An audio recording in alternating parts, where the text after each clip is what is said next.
Hello friends, नमस्कार। आप सभी को नमस्कार, सभी का वेलकम इस क्लास में। You all are welcome to this class. Live class में जितने स्टूडेंट्स ऑलरेडी ज्वाइन कर चुके हैं, क्विकली वो कंफर्म कर देंगे आपका ऑडियो वीडियो एक्सेसिबल है आपको। All students in the live class who have already joined, please confirm your audio video is accessible to you, it is okay.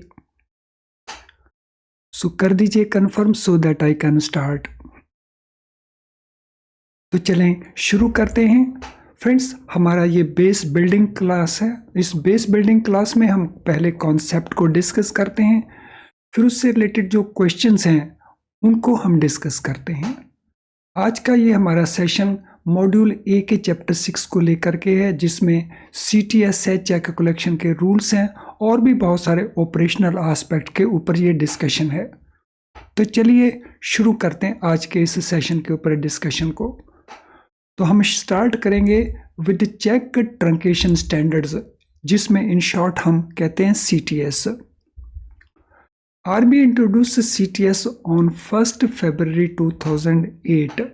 तो ये जो डेट्स वगैरह होती हैं ये इम्पॉर्टेंट, क्योंकि ये एक फ्रेमवर्क है, तो इसकी डेट भी एक इम्पॉर्टेंट क्वेश्चन बन सकता है। For interbank clearance of cheques without their physical movement. तो RBI ने इसको इंट्रोड्यूस किया 1 फरवरी 2008 को। और किस पर्पस के लिए किया? इंटरबैंक क्लियरेंस ऑफ चेक्स, और वो भी उनकी फिजिकल मूवमेंट के बगैर।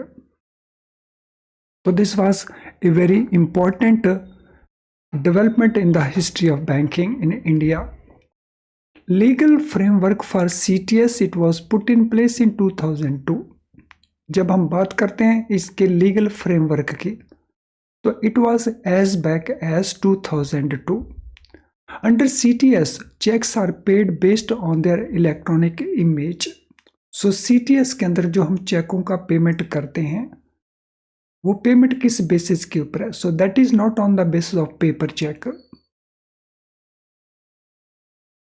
सो वो चेक पेपर चेक के प्रेजेंटेशन के बेसिस के ऊपर नहीं, रादर पेपर चेक के इलेक्ट्रॉनिक इमेज के बेसिस के ऊपर ये पेमेंट किया जाता है।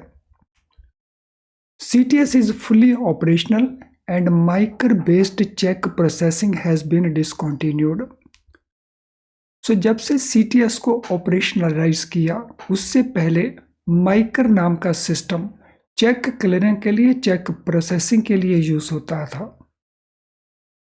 तो अब माइकर को डिसकंटिन्यू कर दिया है और उसकी जगह के ऊपर CTS फुली ऑपरेशनल बन चुका है।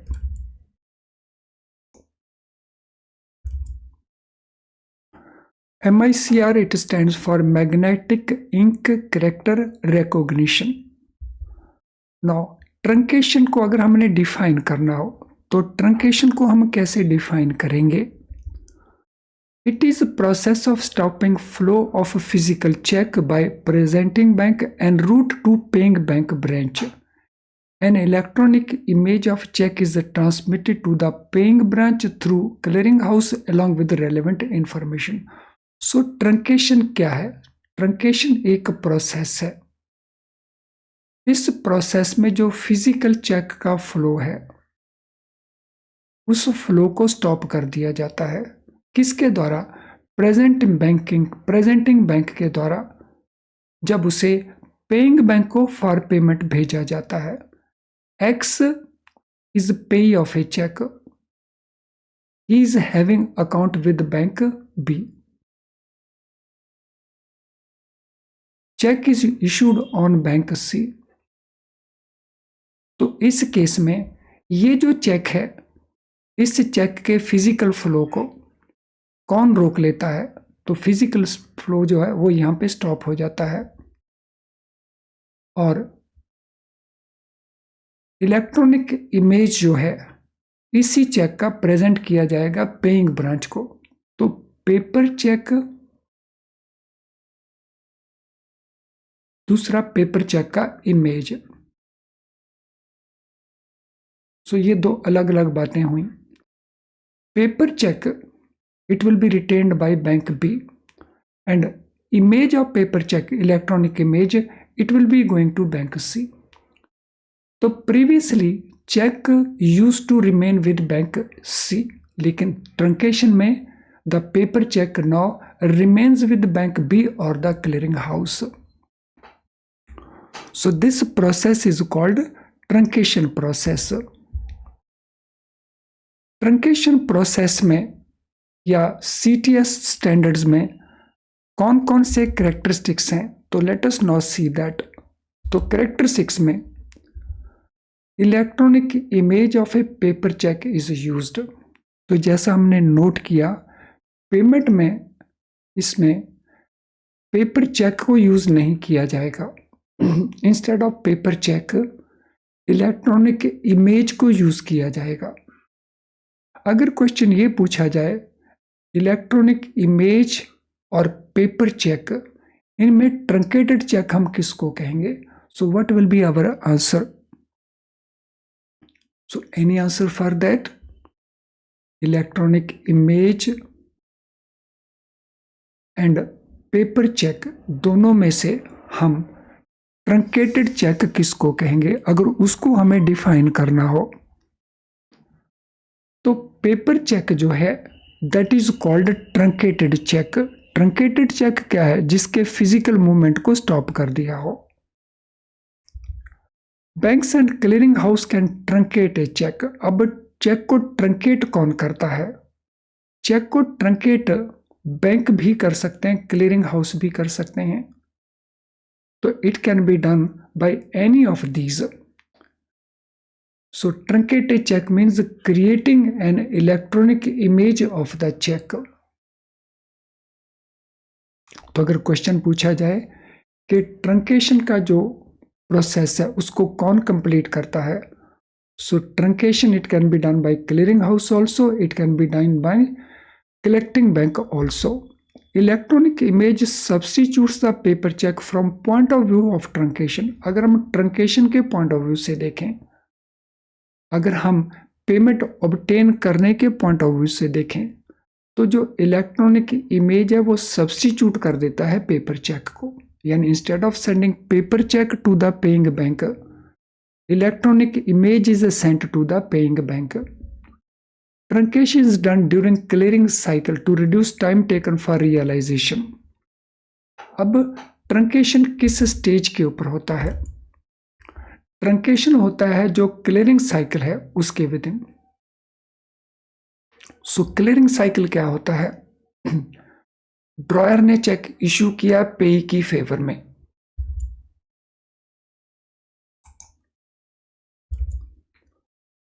पेई ने चेक डिपॉजिट किया with the collecting bank. Collecting bank ने इसको हैंड ओवर किया क्लियरिंग हाउस को, और क्लियरिंग हाउस ने इसको प्रेजेंट किया टू द पेइंग बैंक, जिसको हम ड्रॉई बैंक कहते हैं. तो ये बनता है टोटल क्लियरिंग का साइकिल. तो वर्चुअली ये तीन मेन पार्टीज आती हैं क्लियरिंग साइकिल के अंदर. सो क्लियरिंग साइकिल का जो टाइम है उसको रिड्यूस करने के लिए हम ट्रंकेशन को यूज करते हैं. Paper check after truncation is kept in the custody of a bank or clearing house which truncated the check.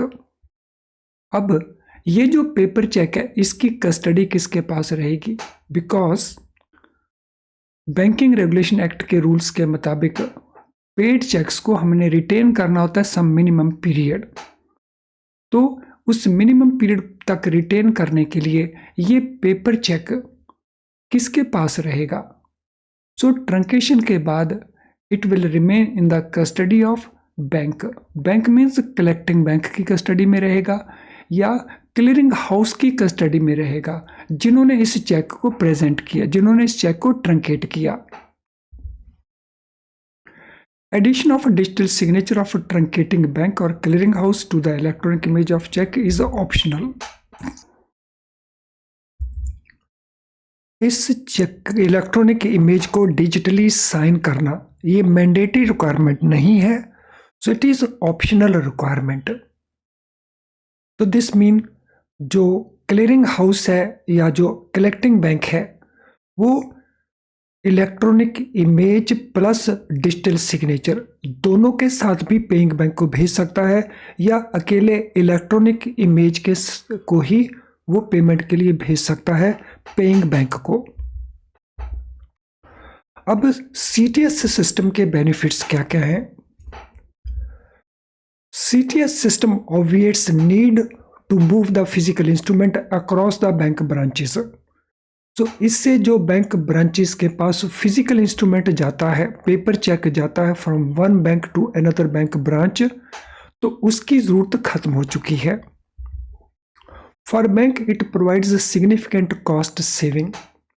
इससे जो बैंकों की कॉस्ट सेविंग है वो काफ़ी हद तक कम हुई है। Reducing investment and AMC cost on micro machines and check processing infrastructure at various locations.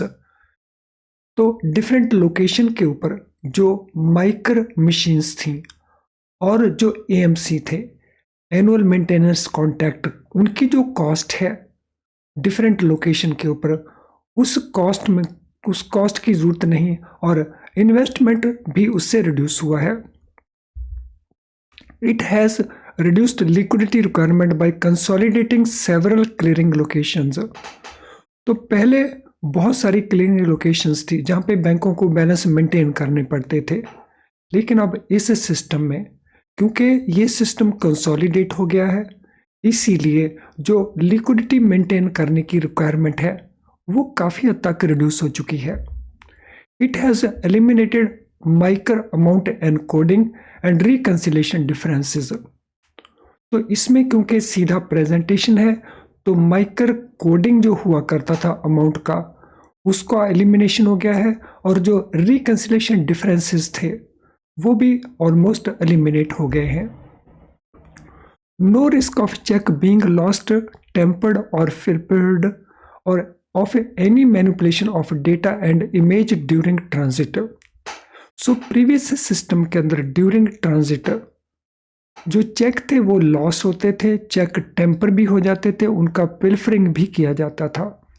लेकिन जितनी भी ये सारी सिचुएशंस हैं या डेटा का मैनिपुलेशन है, तो ये सारे के सारे इसमें कोई अब रिस्क नहीं बचा है। For customer there is reduction in clearing cycle and lower risk of loss of instrument in transit. Customer के लिए क्या बेनिफिट है? तो ऊपर वाले बेनिफिट तो बैंकों को हुए, कस्टमर को बेनिफिट क्या मिला?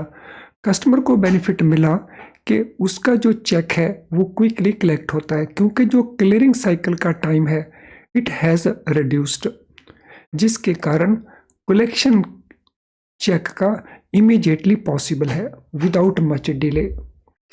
Outstation checks collection charges, speed clearing charges are not applicable within a CTS grid.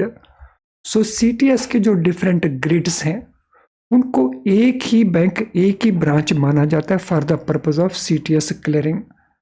तो CTS ग्रिड के विद इन अगर किसी चेक का कलेक्शन होना है तो कलेक्शन के चार्जेस या स्पीड क्लियरिंग के जो चार्जेस हैं वो भी कस्टमर से रिकवर नहीं किए जाते। तो दिस मीन कस्टमर के लिए ये दो इम्पॉर्टेंट बेनिफिट्स हो गए, एक नंबर 6 एंड एक नंबर 7, और जो बाकी हैं वो बेनिफिट्स बैंकों के लिए हैं। सो कुल मिला के हम कह सकते हैं CTS is something which is very very useful for the bank also and for customers also.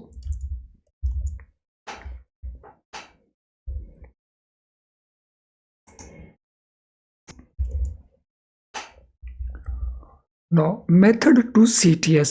So CTS के लिए मेथड कौन कौन से हैं? CTS is operated on a grid basis dividing the country into 3 grids. So CTS का जो operation है वो ग्रिड बेसिस के ऊपर होता है, और इस पर्पस के लिए पूरे कंट्री को 3 डिफरेंट ग्रिड्स में सेग्रीगेट किया है। So one is northern grid जो दिल्ली में लोकेटेड है, then we have western grid जो मुंबई में लोकेटेड है, वन इज साउदर्न ग्रिड जो चेन्नई में रिलेटेड है, और हर एक का अपना एक सेपरेट क्लियरिंग हाउस है। तो there is a separate clearing house for each of these.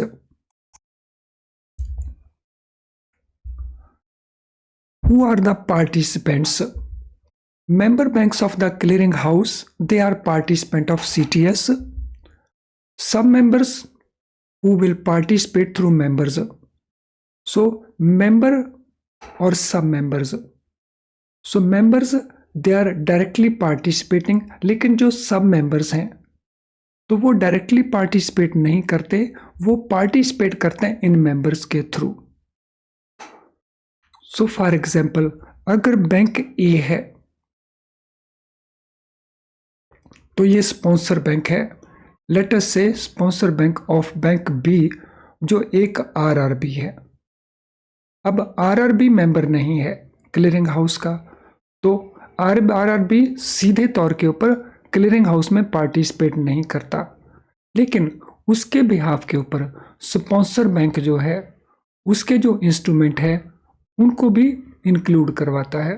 तो इसमें जो सब मेंबर हैं, तो इस केस में आरआरबी विल बी ए सब मेंबर, तो वो पार्टिसिपेट करता है through the member. Indirect members who can participate for submission of data and image through a member bank but will maintain a separate settlement account. So there is another term called indirect members. Indirect members कौन है? So they can participate for submitting data and images, और वो भी through a member bank submit करेंगे, but they will maintain separate settlement account. Now timeline settlement का क्या है? Checks drawn on a bank branch within the grid are cleared as local checks on T+1 basis. So T+1 means within 2 days. So आज अगर check customer ने deposit करवाया, उसको present किया, तो within next 1 day it will be cleared. So checks drawn on bank branches within the grid.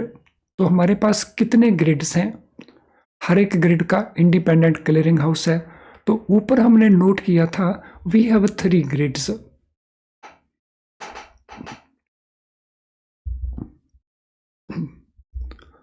तो अब हम इसके प्रोसेस फ्लो को अंडरस्टैंड कर लेते हैं. So what is process flow of CTS? Presentation by the presenting bank.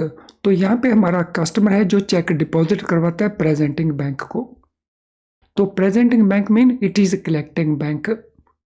तो collecting bank इसके लिए ये आउटवर्ड क्लियरिंग का चेक्स है. तो माइक्रो डेटा एंड इमेज ये आउटवर्ड चेक्स इसके लिए बनते हैं. तो this is submitted to the clearing house.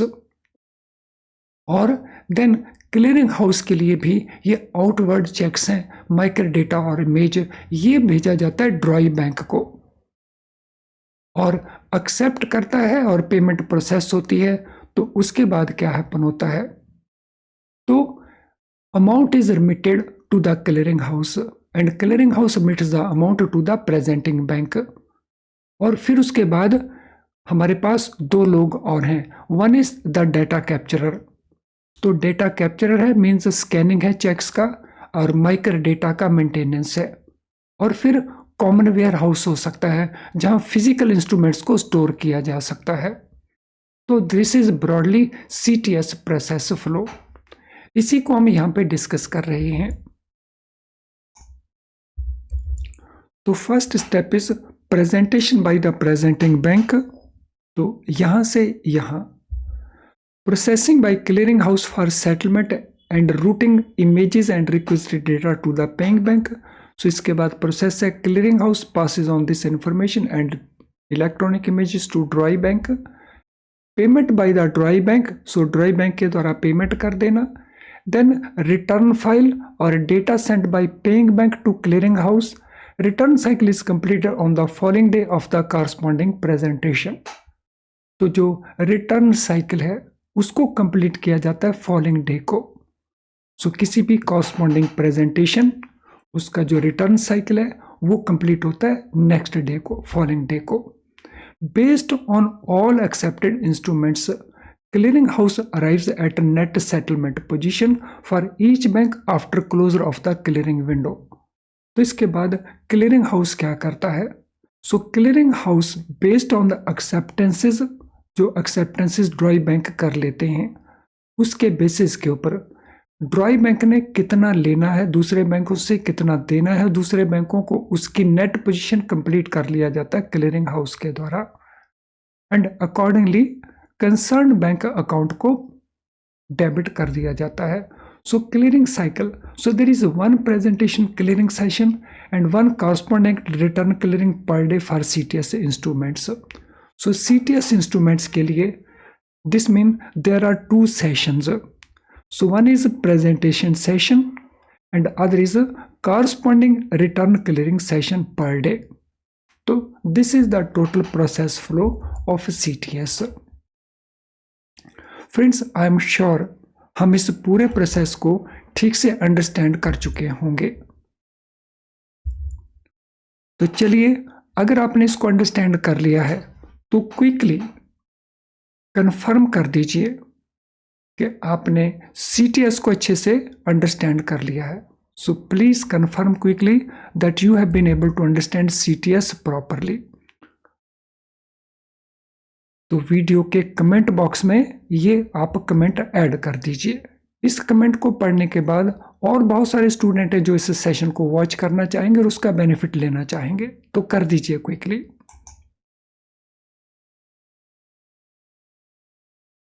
तो चलें, अब हम अगले पार्ट में चलते हैं, लेकिन अगले पार्ट में चलने से पहले this is important information for you. Friends, are you preparing yourself by using IIBF books? अगर ऐसा है तो आपके सामने कुछ इस प्रकार के इश्यूज हो सकते हैं. Number 1, difficult to understand. इन बुक्स में जो कुछ लिखा गया है, जैसे लिखा गया है, उसको अंडरस्टैंड करने में आपको डिफिकल्टी हो सकती है. उसको आप बार बार पढ़ते हैं, डिफ़िकल्टी को रिमूव करने के लिए फिर भूल जाते हैं.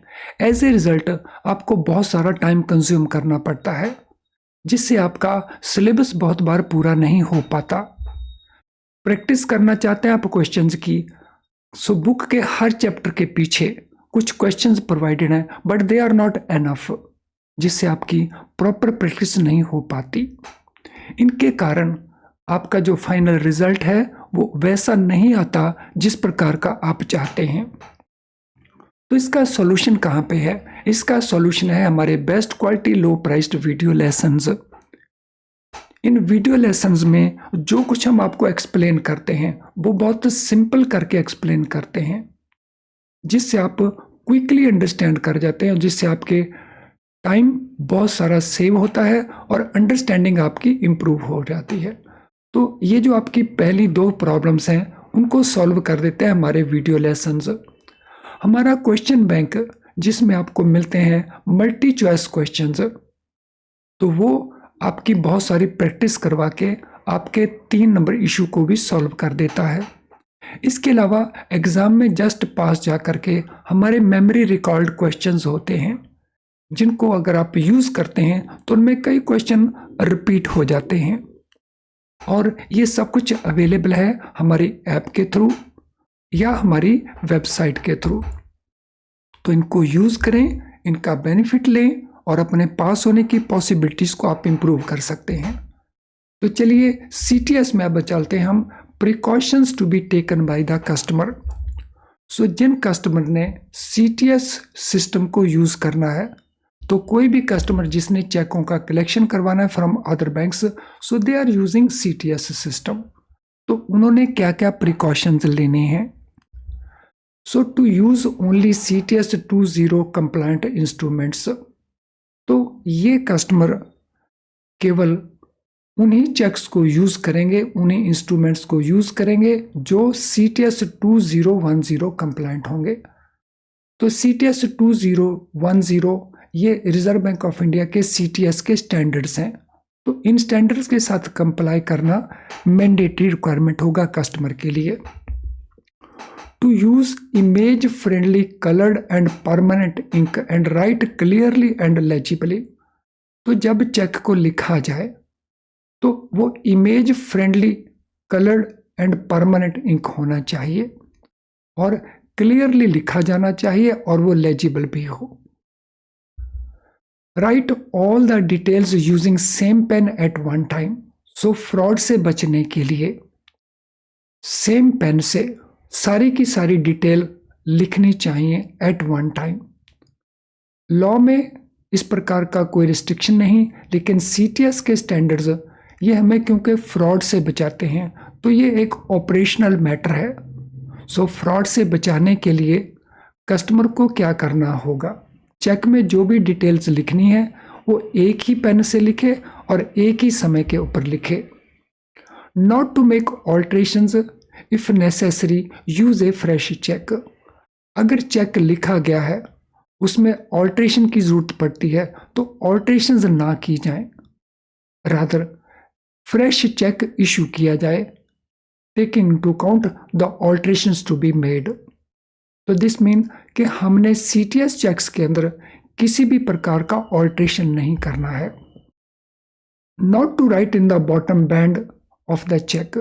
सो चेक का जो बॉटम बैंड है, जहाँ पे हम कहते हैं माइकर बैंड है उसका, तो जहाँ पे चेक के बारे में कोडिंग की होती है, तो उस कोडिंग वाले पार्ट के ऊपर हमने कुछ नहीं लिखना है। अब प्रोहिबिशन किस किस बात की हैं, तो ये तो हो गए प्रिकॉशंस। अब कुछ चीज़ें ऐसी हैं जो बिल्कुल नहीं की जा सकती। Cheque with alteration in material fields are not allowed to be processed. So जो चेक के मटेरियल फील्ड्स हैं, अगर उनमें कोई ऑल्ट्रेशन कर दी जाए तो फिर चेक का प्रोसेसिंग नहीं हो पाएगा। Cheque not complying with this standard are not allowed to be cleared. तो अगर चेक CTS 201 स्टैंडर्ड्स को मीट नहीं करता तो उसको क्लियरिंग प्रोसेस में प्रोसेस ही नहीं किया जाएगा। अब चेक इमेज को लेकर के कुछ प्रिकॉशंस हैं। So what are the precautions relating to cheque image? CTS uses a combination of grayscale and black and white images. So जो CTS है वो कॉम्बिनेशन को यूज करता है grey scale and black and white images का। 3 images need to be taken of each cheque. तो हर एक चेक के 3 images लेने हैं, front grey scale, front black and white and back black and white. तो जो फ्रंट है उसके 2 और जो बैक है उसका 1। Presenting bank has to digitally sign the images and data at point of origin itself. जो प्रेजेंटिंग बैंक है वो डिजिटली साइन करेगा इमेज को। ऑप्शनल नहीं है, लेकिन अगर साइन करना है तो डिजिटली साइन किया जाएगा। The image and data at the point of origin itself. So presenting bank हो गया हमारा जो कलेक्टिंग बैंक है। Images which do not meet specifications will be rejected. तो RBI की स्पेसिफिकेशंस हैं इमेज को लेकर के, अगर उस स्पेसिफिकेशंस को वो इमेज मीट नहीं करता तो उस इमेज को रिजेक्ट कर दिया जाएगा and cheque will not be processed. Security, integrity, non repudiation and authenticity aspect make use of public key instrument infrastructure throughout the entire cycle.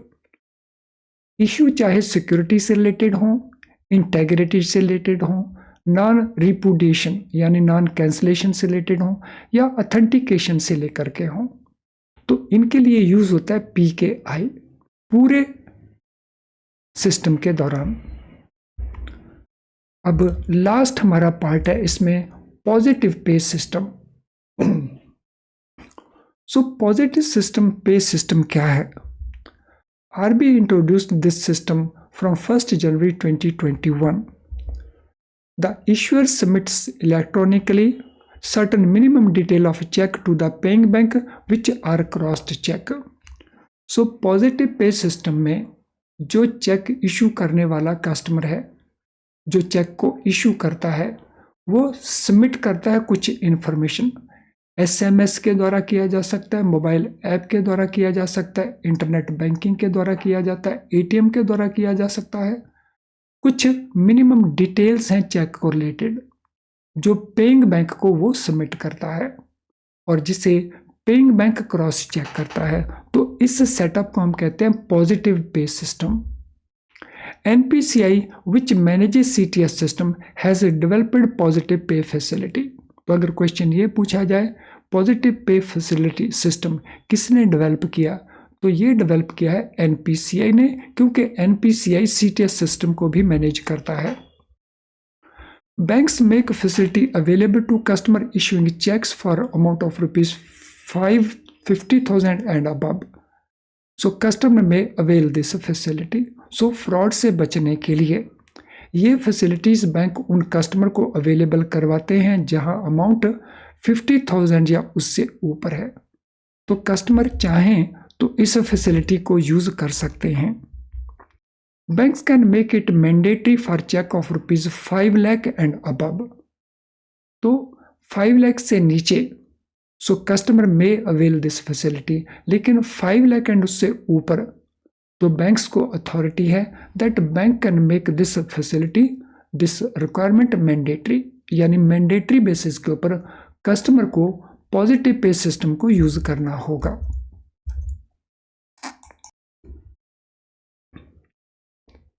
Friends, आज के सेशन से रिलेटेड अगर आपका कोई भी क्वेश्चन है तो उस क्वेश्चन को आप इस वीडियो के कमेंट बॉक्स में टाइप कर सकते हैं, वहां सूटेबली हम आंसर करेंगे। इसके अलावा अगर आपकी कोई जनरल क्वेरी है तो ये हमारा ईमेल आईडी है, तो यहाँ पे आप हमें मेल कर सकते हैं, हम आंसर करके आपकी हेल्प करेंगे।